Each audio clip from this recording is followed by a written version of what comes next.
The following knowledge organiser is for year 9 and 10 classes in year 9 R2, R3, L3, L4, and in year 10 R2, R3, L2, L3.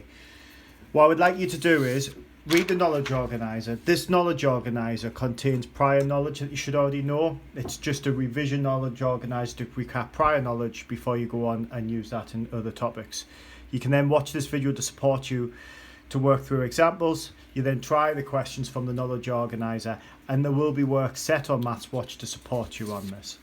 The first skill that you need to be able to do is to find the area of a triangle. To do this, you do the base of the triangle and you multiply it by the perpendicular height, which is the height at 90 degrees, and then you divide it by 2. You should know this formula already, but if you don't, you need to write it down and use that to support you. So you would do, in this case of this example, you would do 1.2 times 0.8. You then divide it by 2. That gives you 0.48. You then put your units on the end. Because we're talking about area, it is meters squared. For the second example is area of a parallelogram. Think of this as a rectangle that's been pushed over. So you do base times height. Your height has to be, again, perpendicular height, not the height of the slanted side. So in this case, you do 9.2 times by 4.3. That's going to give you 39.56 centimetres squared, because the units here are centimetres, and again, it's area. Use a calculator to help you with the multiplication. You're allowed to do that.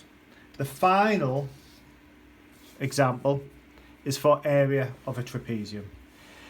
There's a general formula for that, which is a half a plus b times the height.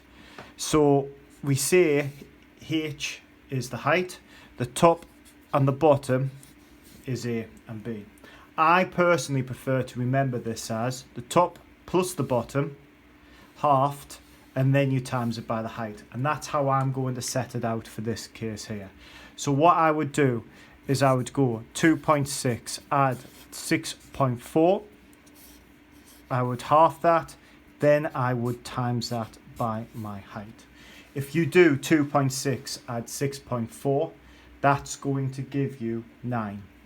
So you half that, which gives you 4.5,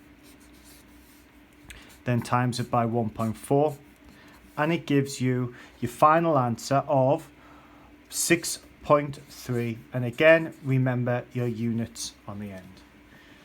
You can use this to help you complete the questions from the knowledge organiser and then go on to MathsWatch now. Thank you.